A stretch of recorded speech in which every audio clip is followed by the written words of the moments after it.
Spectrum on Radio 1 FM 90. Brought to you by Housing Finance Bank, a financial institution regulated by Bank of Uganda. Housing Finance Bank, we make it easy.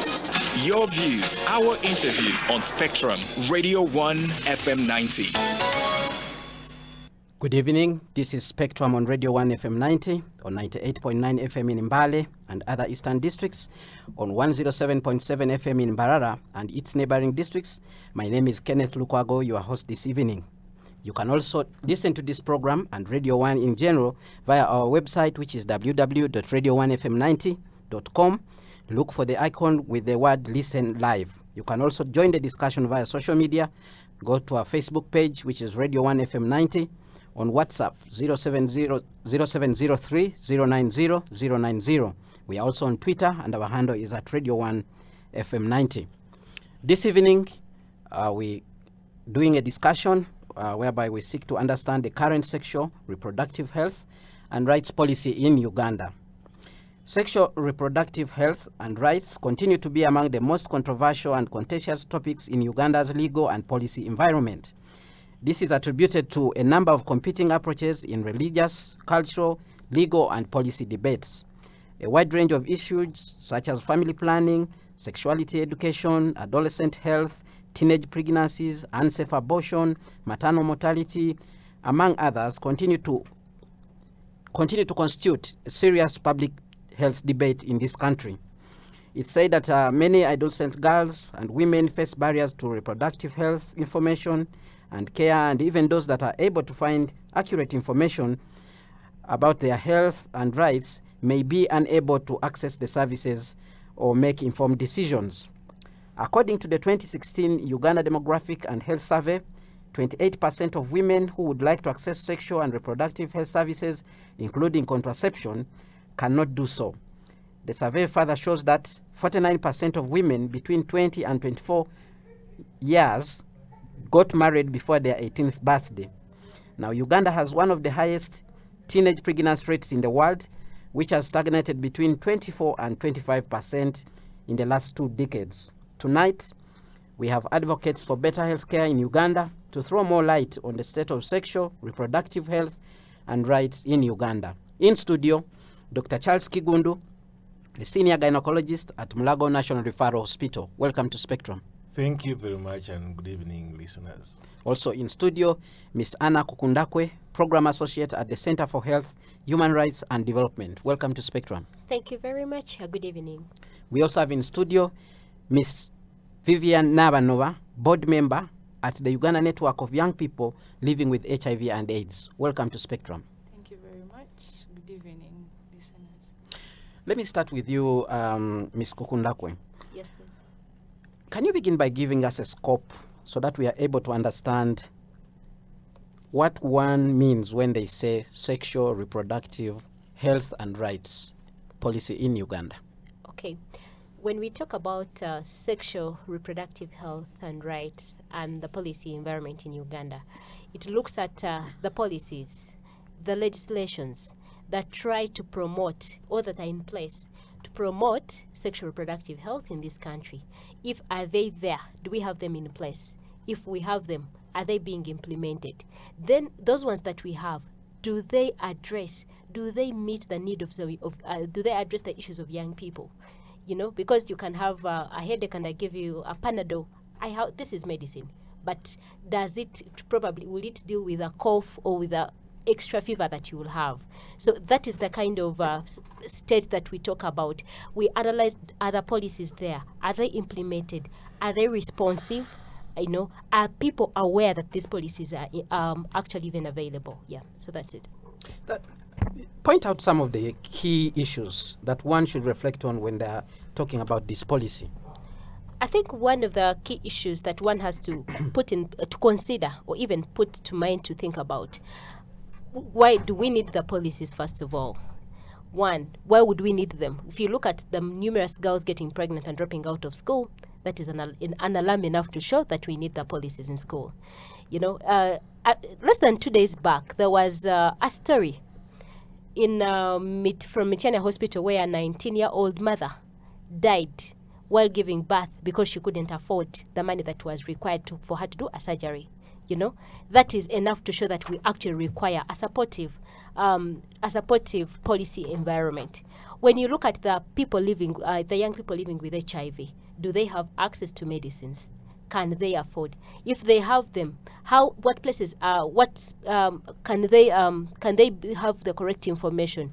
Do they know that they're even living with HIV to start with? You know, who do they have the ability to test to test whoever is responsible or under whose care they are, the person to take them and actually be sure to know that they are actually either infected, they have to be on treatment. So it's a whole range of things. And you started with a very good introduction talking about the unmet need of family planning, meaning these people or women are sexually active, but they are unable to access family planning commodities because of one reason or the other. Either they cannot afford, the distances are long, you know, or because they are myth and misconceptions. It's a whole range of conversation.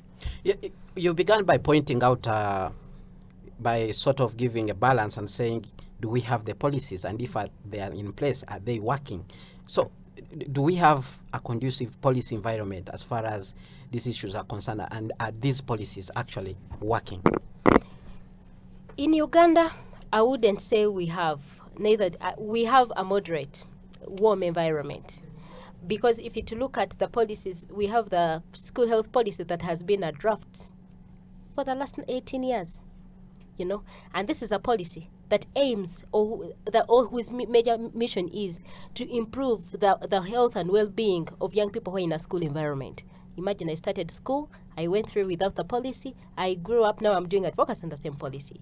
We talk about the adolescent health policy. Before you jump to the adolescent policy, Yes. The school health policy that you're talking about. Yes, please. Now that we don't have it in place, what are the issues? What are the problems? Are there any problems? Can't we just continue without it? Okay, now that we don't have, maybe the question should be, the conversation should be, what do we look at? Because the issues, I started by pointing out the issues of teenage pregnancy, the issues of TB in schools, menstrual health issues in schools, you know, lack of information. People who still believe that if I have sex in the swimming pool, I won't get pregnant. Or people who still believe that if I have painful cramps, if I have cramps and I have sex, and maybe that will be it, I'll stop. I have sex, the cramps will go away. You know, those are the issues. But in place, as much as we have not had the policy, and we have lived without it, it does not mean that it's something we can do away with. Because you can imagine, I stand at a high chance of getting pregnant and dropping out of school because nobody gave me information on my sexuality or on what having sex meant. Are we not just trying to overburden schools? Schools are supposed to be places of training. Some people will say sexual education should be limited in our homes. This is a role of parents to actually talk to their children. Why should we push it to schools? The role of parents, but in this era and age, I'll start with you, Kenneth. How much time do you spend with your children? Children spend most of their time, 80% of their time, in a school setting. But also we are saying that if these young people are in school, can they have a healthy and well-being? You know, if a kid needs to know at school that from right where they spend a lot of time, that actually when they have sex they will get pregnant. They need to know that when they reach a certain age, they enter puberty, they will experience body changes, and they will start menstruating. They need to know how to deal with that. They also need to know that it is inappropriate for a teacher, for a person, an askari, or anybody to inappropriately touch them or even make sexual advances. So to me, it's something that we cannot deal with. Let me come to you, Vivian Navanova. You're a young person. This discussion basically seems to be focusing on the young people. When you interact with young people out there, what are their concerns as far as sexual, reproductive health and rights is concerned? When it comes to sexual, reproductive health and rights, the young people out there, they're misinformed. That is the thing. Because you find a young girl, and up to now, they don't know the difference between HIV and AIDS. They do not know the advantages of family planning. They don't even know that it is important. to access family planning. They don't even know where to go. Why should a young person be bothered about family planning? There are people who actually say family planning should be a preserve of people who have actually started giving birth to children, and they want to control the rate at which they are doing so. That is true. But why we encourage these young people to access these services is that there is a fact that we have to believe today that young people are actually engaging in sexual intercourse, sexual activities. So if they're engaging and we don't want to see these teenage pregnancies happening, I think I would rather have my young person accessing the services, getting the family planning, instead of having her trying to carry out an abortion that is going to lead to death. Shouldn't we maybe address the reason why young people are getting sexually active at a time they shouldn't? That is very important. We need to address that. However, in the meantime, we need this in place. Maybe you can share with us why are some of the reasons, what are the push factors? Why are young people getting much involved in sexuality at the time when they shouldn't? Sometimes this issue of poverty. You see a young girl is really in a situation where she needs money and she doesn't have it. So she'll think that society has us thinking that when you sleep with a man, when you have sex with a man, you're going to get money out of it. That happens. Usually we have the elderly men coming to these young girls and giving them sorts of things, giving them nice phones, giving them money. So the girl will be interested. I mean, it is money. We all want the money. That is why we wake up to go to work. So this young girl is going to be confused with this money, and she won't even think about her life. She won't even think about STIs. She won't think about the family planning issues, or maybe there's pregnancies that are unplanned for. She might even not know that she could get pregnant, but because she has seen the money, she's going to go for it. And then we have these parents that also want the money, so they will give away their children for marriage while they're still young. I mean, we have these things happening all over. Parents just decide that, you know what, this man has brought in the money, so maybe he'll see you through school, so we need to do this. And then they deceive this girl, but is she really going to go to school when she has to take care of babies or a home like a wife? It's not really right. Dr. Cehurd, you are a practitioner, a medical practitioner. Some of the issues we are actually discussing eventually end up on your table. Yes, they do. From your microscope, what do you see? Well, I think we have issues that we need to really address here. One, we need to understand that the young people form the majority of the Ugandan population, and that young people go through phases. You know, some of us blame them about being sexually active, but we do not understand that as they actually grow, as they transform from being children to adults, certain things happen to them. Certain things that happen to their bodies, they begin to happen in their minds, they happen in their psychology, they start to look beautiful and nice, and then the predators are around also trying to seduce them and have a nice time. And these people, they're also looking for independence. They have no one to actually address them. And this is very important. Everybody is running away. Government is running away from addressing the needs of young people. Parents are not prepared to answer the needs of young people. The real big adults, their intentions are relatively difficult. And the health workers and other people don't even have guidelines and policies to help them address the needs of these young people. You know, the policy that we have, since we're talking about policy, is very old. It's a very old policy. I think 2012. Many things have changed. Technologies have changed. In 2012, very few of us were touching these phones. Nowadays, you can't say anything. You know, there's a lot of information which is here, and a lot of misinformation which is here. These people need guidance. I know that in Uganda, we have people beginning sex as young as 4 years. 4 years? Yes, 4 years. They start Is that having even sex? Sexual active. I know a young girl, a girl of 6 years who considered herself a widow. Meaning that she actually at one time considered herself married and then lost the husband. That must be a joke, doctor. It's not a joke. It's not a joke. We know, for us, we should not put our heads in the sand. Statistics tells us that we as adults here, seated here, we started having sex at the age of 15 years.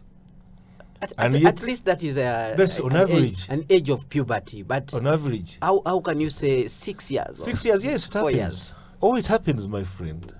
And this is the scope of reproductive health. I know, and I've treated a girl of 2.5 years who was menstruating, has been menstruating and ovulating. What does that actually mean? If you keep yourself blind to that, and then in a family there's this 2.5-year-old who is having regular menstruation. It's very confusing, but it happens. Then some are 5 years. So this sort of precocity is also there.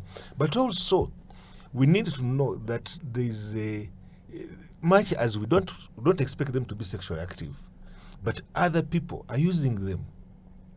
Other people are using them. Then they need to know how to defend themselves as young as they are. They need to know whom to trust and whom not to trust. They need to know where to go and where not to go. And you see, we cannot always. The parents have people call that they are now suffering from TB. They are too busy. They are not there. You find the mother is not there in the house. The father is not in the house. So the children now begin to learn that the mother comes back at 6, so they come back at 5. It's such that the mother missed them there. Then the husband has come to learn. The wife has come to learn, and the husband comes at 8, so she comes back at 7. So in the real sense of the real life, these people are not there to guide them. And so there must be an intention. And I think this is what is important. By policymakers, they must really devise an intention of getting services to these people, such that they know by policy how to handle in which areas, the schools, the out of schools, the parents, those people in jail, those people in police custody, all the areas, including the so many sophisticated things. We now have many things. We know people are eating grass. When we grew up, we didn't know that people can eat grass. But now we know people are chewing grass, and they're taking these things that are changing their mind, their psychology, their sociology, their mentality, so they can do anything. There's a lot of guidance that we actually need. So at policy level, to me, those are my thoughts, that we need it, and we did it yesterday. Kokundakwe, Navan over here has started us on the discussion of family planning commodities to actually young people. There's a lot of discussion about that thing. And people of influence around communities, like religious leaders, are completely against this kind of approach. There was a debate recently about allowing us young as 14-year-olds to access family planning consumables. Does it really make sense for us to be allowing young people at that particular age to access these consumables? I think one of when we're growing up, they always told us prevention is better than cure. It is not news in this country that if you look at a time when primary 7 pupils are sitting their exams, at least there will be a case of 1 or more, 2 or more girls giving birth in the examination room or going into labor while they're in the examination room. Before I stretch you very far, maybe people have forgotten. I don't know if people have forgotten over already a story of a 14-year girl who mothered twins. This story is less than a month ago. And you tell me that such a person, if they decide that that they are sexually active and they want a contraceptive that you don't give to them, that is a primary 6 student, they're dropping out of school, they do not have any employable skills, they are children bearing children. So to me, I think we should first of all avail the information. Information is power. Inform these people, inform the young people to be in position to make a right choice. And in cases where the message of where they say, I know for sure that when I have sex, I will get pregnant. But I also know that I can prevent this pregnancy. I have a scenario where I'm sexually active. Can I please prevent pregnancy? And also the very notorious thought of Ugandans thinking that sex only happens in marital unions or it is only consensual. So in cases where a girl is actually raped, or like she's talked about young people that are exploited into selling sex, they are child-headed homesteads. The only way to put bread at the table is ensuring that they have to go and look for Uncle John, whose Uncle John is going to give them 10,000, and they have to do that to take care of their other 4 siblings on the table. So it's really high time for me that we face the reality. yes, that's the ideal. Would want young people to abstain and stay in school. But what does the reality tell us? Ms. Panamara, you represent young people. Are young people able to access these communities? Is what they call friendly youth services. Is this happening? To a small extent, it is happening. I won't rule it out that it's not happening, but it is to a small extent. It is happening. Youth-friendly services are there in some areas, but in most areas, more so in the rural areas where they're like not around Kampala, we see that young people don't have these safe spaces where they can actually access information and they can access the youth-friendly services. Sometimes a young person, like let's say someone in a village very deep, like let me say Mayuge district, I wouldn't want, they wouldn't want to go to a health facility. Her mother is seated there, and then she's also seated right here waiting for the same services, contraceptives. It doesn't make sense actually. Even if it was me, I wouldn't want to sit next to my mother waiting for the same services. Right now I think I'm of age, but I think it wouldn't make sense. Why would my mom come for contraceptives and I'm right here seated? So young people need actually these. Maybe the reality is you should not be there to get the contraceptives. It is sexually active. Maybe I'm already sexually active, and that's something that people cannot stop. I don't know. It can stop, but in this era, young people have adopted to this having sex when they're still little. I've actually heard a story of our youngest grandmother who is 23 years. That is alarming. How can a grandmother be? Dr. Chigundu, there are those people who actually tell young people, even adult women, mothers, that overtime use of contraceptives can cause medical complications as far as reproductive health is concerned. They tell you never give birth, you'll become barren, you are going to have these particular defects. What is the situation? Well, first of all, that's not a true statement. It's completely false. Contraceptives are some of the most researched products in the world ever. And also, generally, I also know. Are you ruling out side effects? You talked about birth. It could be one of the side effects are not birth defects. Well, it's not. It's like when you eat beans today, you may have a tummy is upset. That's a side effect of eating the beans. It doesn't lead to. It won't kill you. It can if you don't attend to it.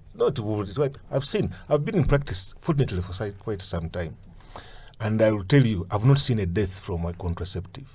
I've seen very many women and girls dying from pregnancy and childbirth. Well, by comparison, the idea is that this contraceptive that is being used over a long period of time contributes to the development of a certain ailment that eventually kills the person.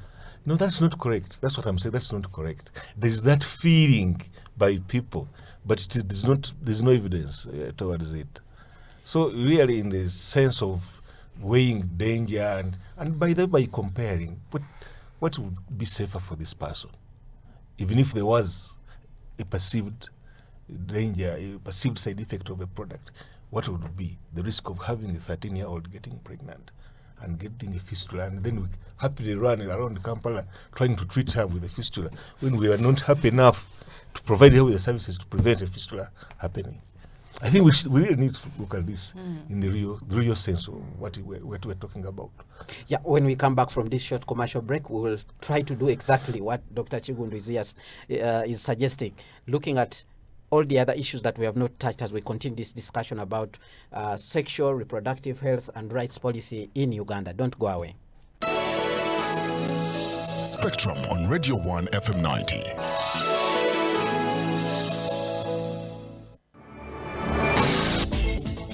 The Equal Opportunities Commission is a constitutional body established to eliminate discrimination and marginalization in our society against people with disabilities, women, older persons, ethnic minorities, youth, children, and any individual or groups of persons on the grounds of sex, age, race, tribe, color, birth, religion, health status, social or economic standing, and political opinion. Report any form of discrimination or marginalization to our offices in Bugolobi, Plot 7, Luthuli Close, or call 0414 223234.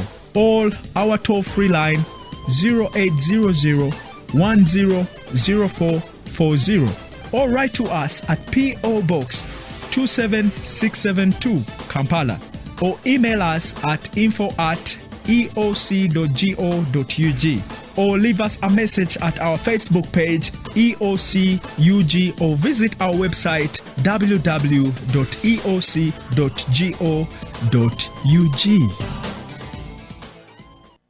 Be part of the excitement and fun as we watch the Africa Cup of Nations live on massive screens at the Sheraton Equator Bar from 21st June to 19th July. Come share the passion, talk football with great combos paired with your favorite drink, plus lots of prizes to be won. For more information, please call 0312 322 801 or 0312 322 499 or email foodandbeverage@sheratonkampala.com. Man, just when I thought I had it all under control, I'm still fumbling with my wallet for cash. She pulls out her MasterCard and flashes it. Man, you can't imagine. She even paid for the bills.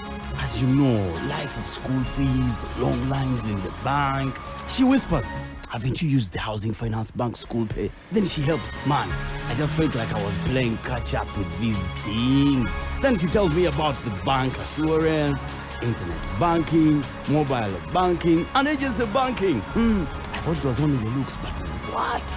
She had it all, even the standard. Now, as you know, we town guys. I started following what she was doing. Just one day, she was in a bar with her friends. I paid for their drinks with my new acquired MasterCard.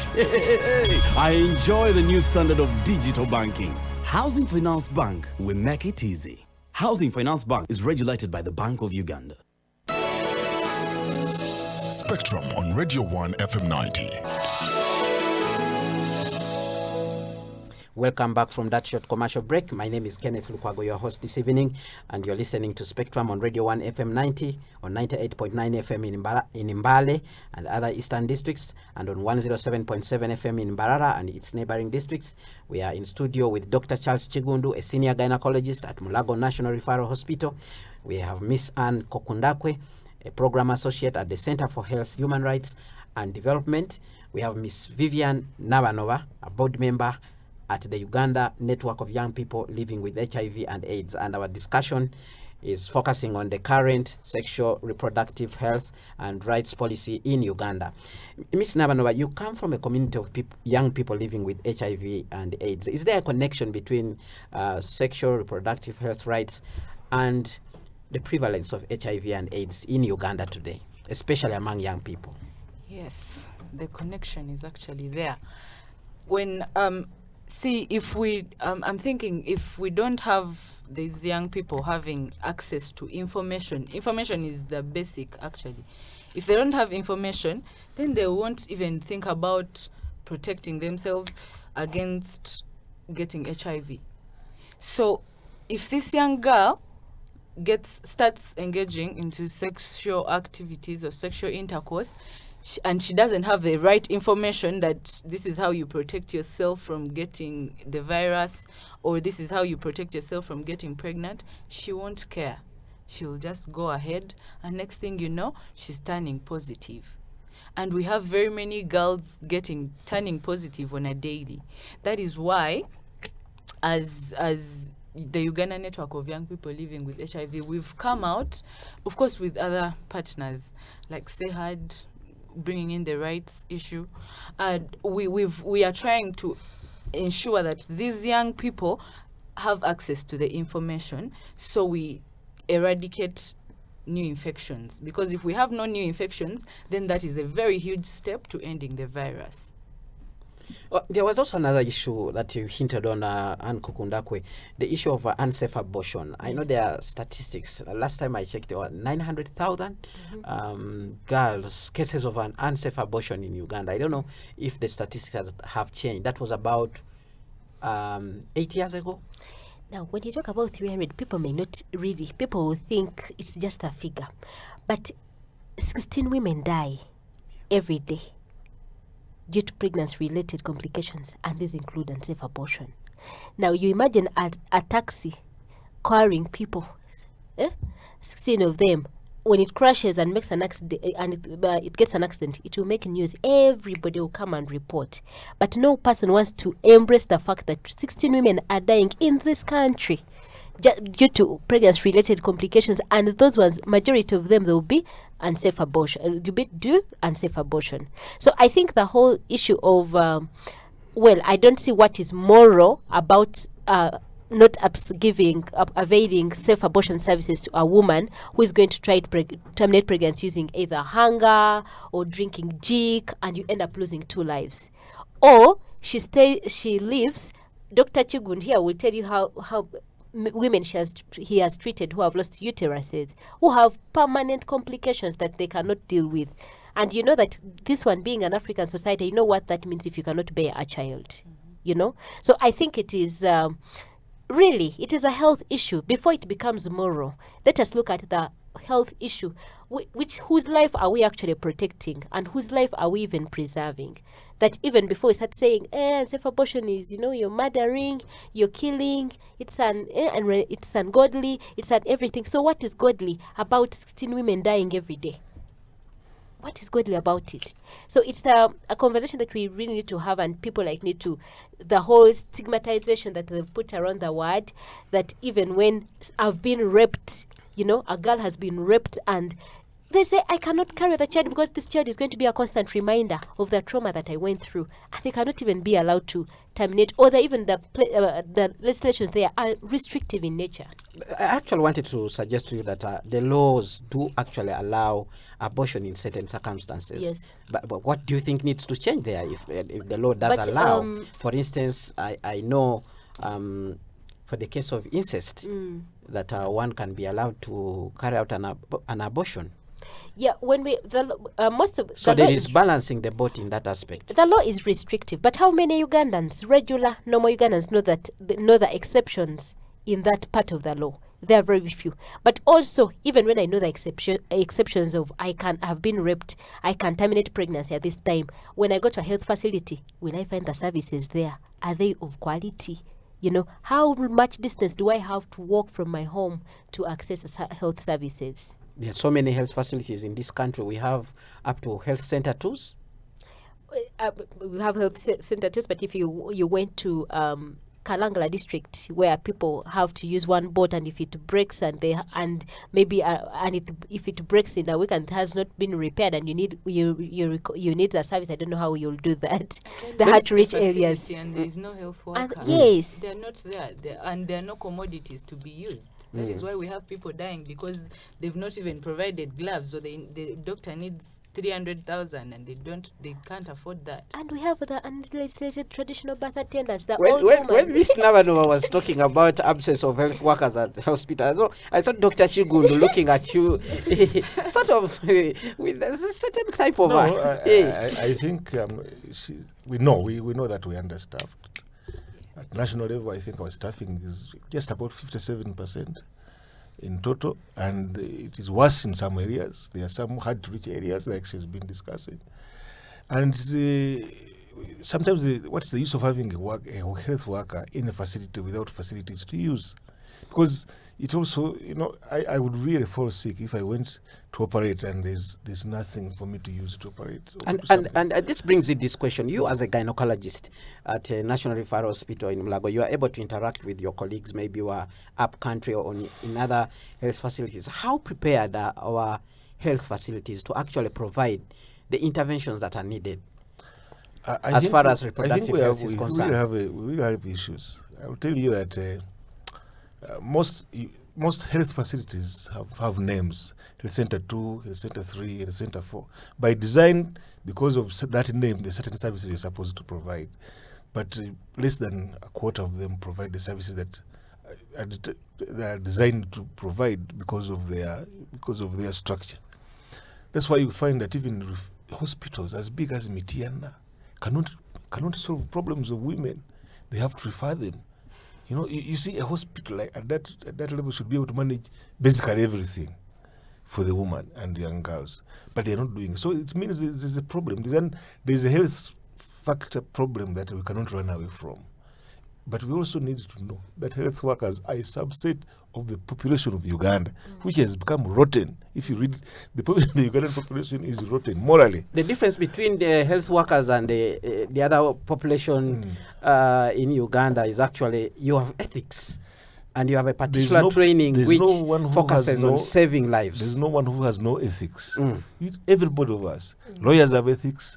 Engineers have ethics. You should be exceptional because you deal with saving lives. Even everybody has ethics, really. But the point here is, and it saddens me, because everybody is running for something. If you read the paper every day, we read papers and we get disturbed. Some of us, what happened with the ethics in this country? But to come back to your point, I'm not excusing the workers who are not doing what they're supposed to do, but I'm just telling you where they're coming from. They're coming from a home, or a home they're coming which is not providing ethical behavior. You come from a facility where you know your father has been stealing money to educate you, for instance. So that's what you know. That's what you come to learn. So it means it's preparing you to go become a doctor and also look for money instead of saving lives. It's because you're coming from that population. So we need to check. That's a bigger thing that maybe one day we shall touch, but it has killed. Everywhere it has killed. You've seen the scandal of this this week. It's saying, what's happening? If these people can go this far, what is happening to, what should they expect others to do? Let me come to you, that way. Yes. What's the way forward? We have literally touched all the issues, almost all the key issues. But then what needs to change? I think really what needs to change is appreciating the fact that to solve the sexual reproductive health challenges that young people face in this country, we need a multi-sectoral approach. It is not only the parent alone, and it's not only the school alone. We need every stakeholder to get on their feet and actually start playing their role. If we are talking about the parent being saying the parent should be the only source of sexuality education or only source of information about SRA, sexual reproductive health, have we built the capacity of those parents? Do they know what to do? The teachers at school, don't say my role is to educate. If you keep educating and people are dropping out of school because they are pregnant or they've been raped or anything, tomorrow you have an empty class, The religious leaders, I am very sure that it's not, I know religious leader wants to pastor a poor population. And this poor population will drop out of school. They have no jobs. They are carrying, they are looking at you for help, which is really not good. The government will call upon you to pass actual policies that are responsive to the needs of young people, And then young people demanding for a policy, a supportive policy environment. Young people need to, as much as we need to create space for them at that table and engage them in discussions, but they need to show the need. It is them getting pregnant, it is them dropping out of school, it is them facing many other issues, so they need to come out. While civil society we're doing our work, but we also need to see them embracing the issue of sexual reproductive health the way they embrace political issues. And then lastly, we also need to make a deliberate effort to make the right investments. And these right investments are in responsive policies. If you're talking about the young people being the leaders of tomorrow, for these leaders to be able to lead the country or the nation and the continent, they actually need to be educated. They need to have the right information. They need to be healthy. I thought you were going to recommend a specialized hospital. Because you said we should be making the right investments. Dr. Chigundu, yes, from a medical practitioner's point of view, what needs to change? I think about basically three things. One, we need to have responsive policies and guidelines such that health workers are guided in a correct way, because we really need to address this issue.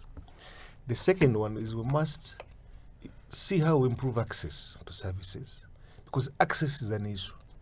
Access to a facility, access to a health worker, access to technologies, access for all, including young people. And we also need to address the other players in the field. We need to address the education system. We need to address the cultures that we have. We also need to address the religious leaders. The religious leaders they're playing a double standard. They said don't talk about sex, but then they have all their youth are getting pregnant and things like that. And then you're not saying anything about addressing the behaviors of health workers. I've had in some places where women actually say, I will never go back to that health facility because midwife ABC is really complicated. The manner in which sometimes they treat these expectant mothers sometimes is unbelievable. That's an issue, and I really talked about it briefly.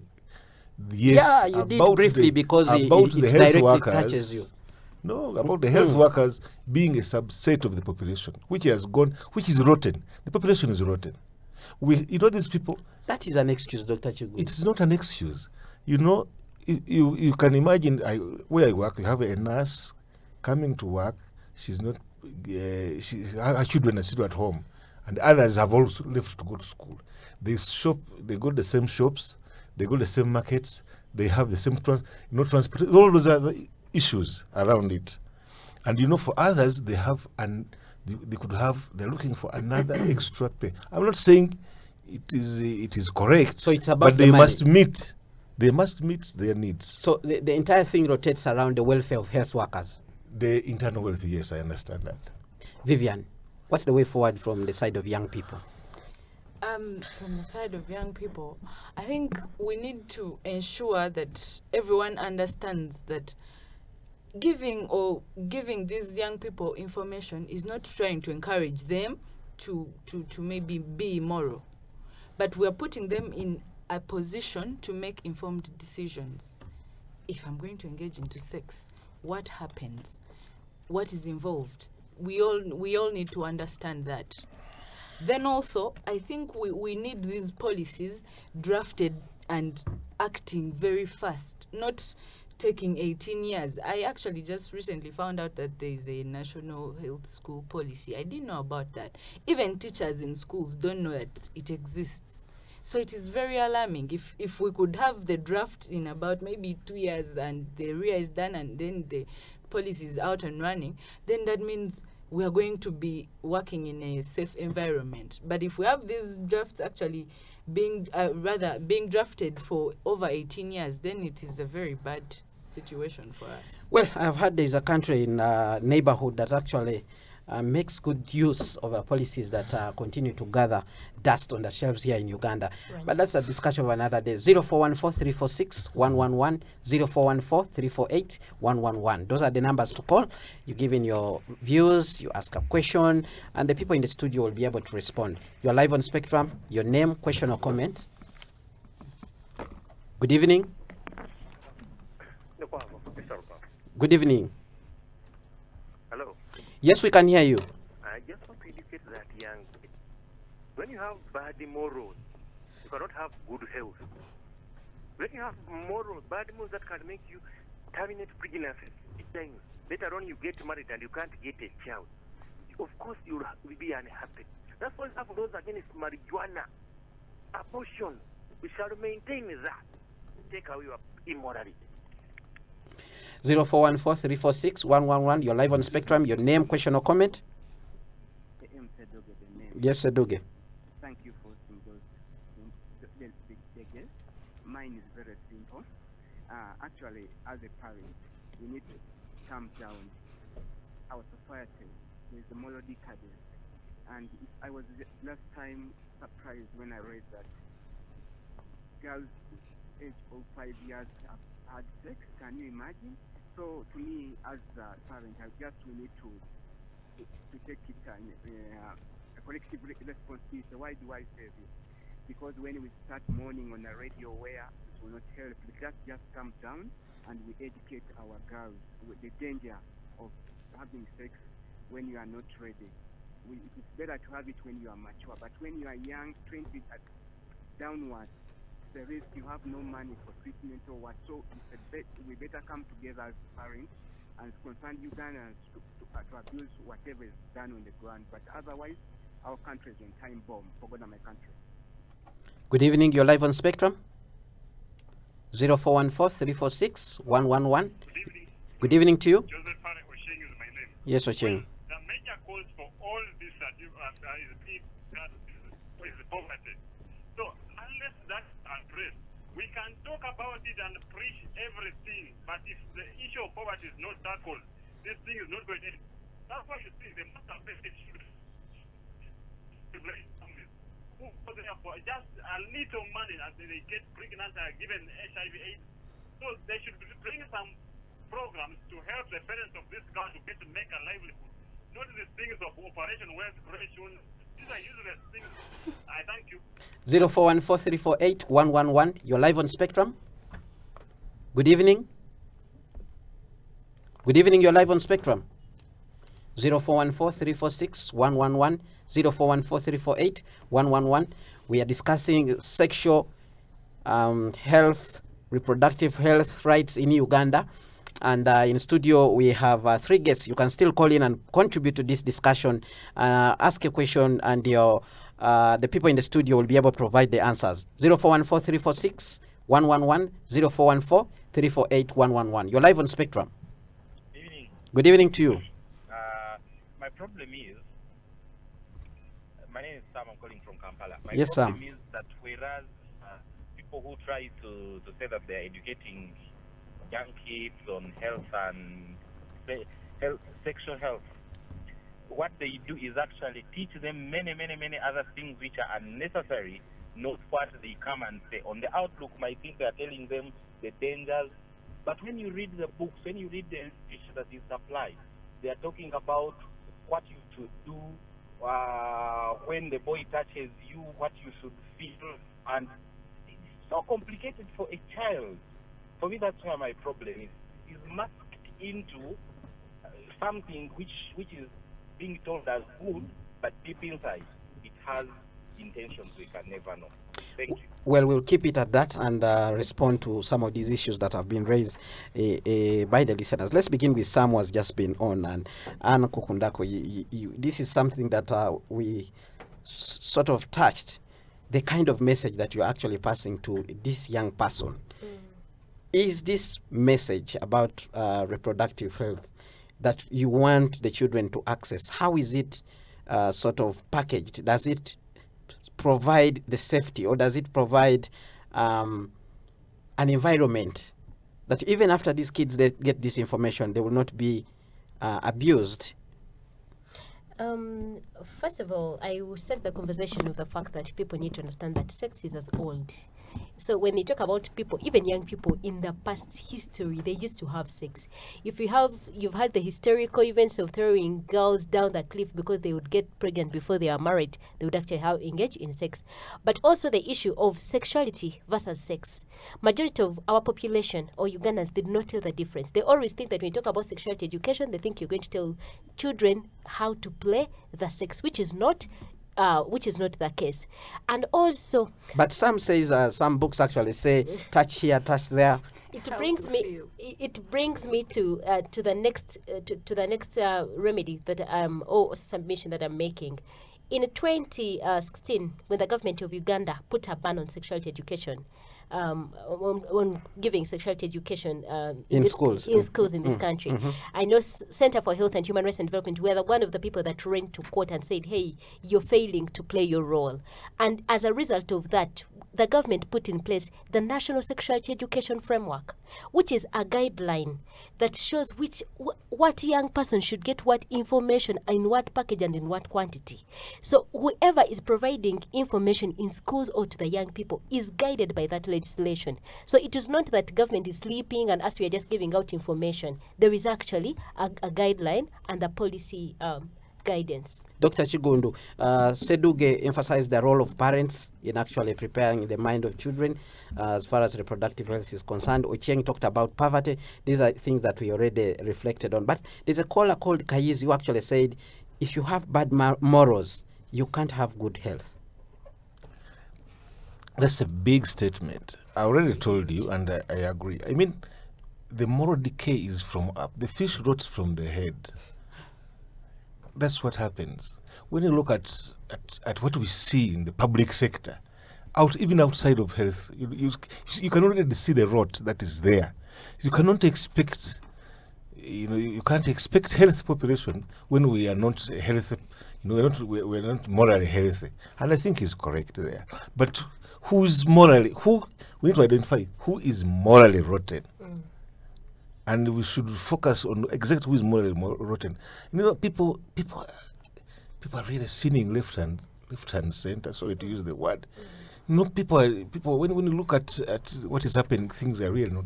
Now, for parents who are expected to morally correct their children, we also need to understand what morals do they have. Vivian, this question sort of came directly to you from Kayizi. Said, I want to educate that young lady. Bad morals, no good health. Well, I don't understand what he called bad morals. Because, like I was saying, trying to give these people information and the services is not encouraging them to be immoral. We're putting them in a position to be able to make informed decisions. Because if I have the services readily available and I know what happens when I engage in sexual activities, I'm going to get pregnant. I'm not trying to, I'll be able to say no. If this is what happens, let me choose to abstain. However, if I cannot abstain, let me use the condom or let me go for this contraceptive. Because let me give an example of the sex workers.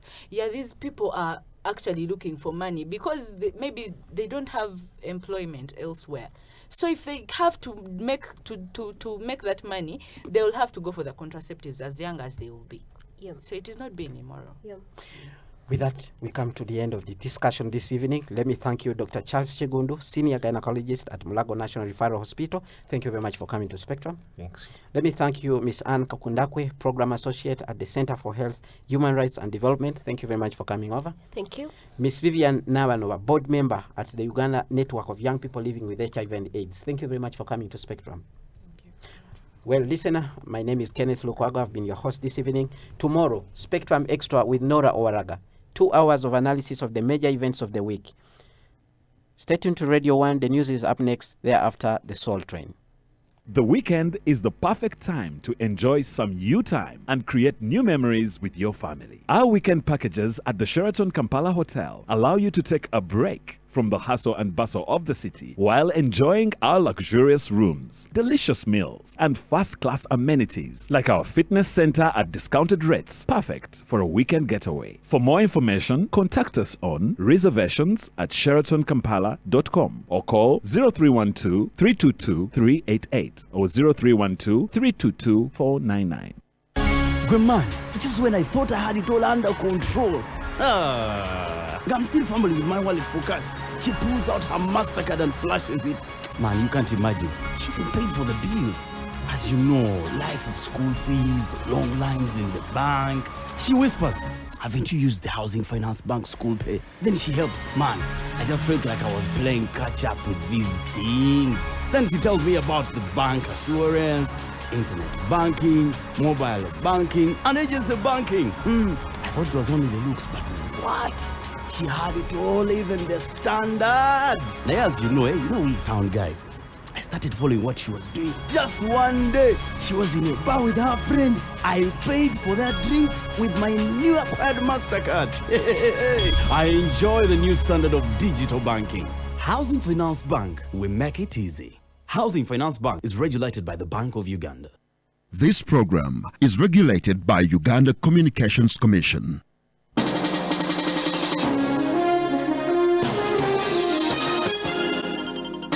Spectrum on Radio 1 FM 90. Brought to you by Housing Finance Bank, a financial institution regulated by Bank of Uganda. Housing Finance Bank, we make it easy. The views expressed on this show are not necessarily those of this radio station or its management.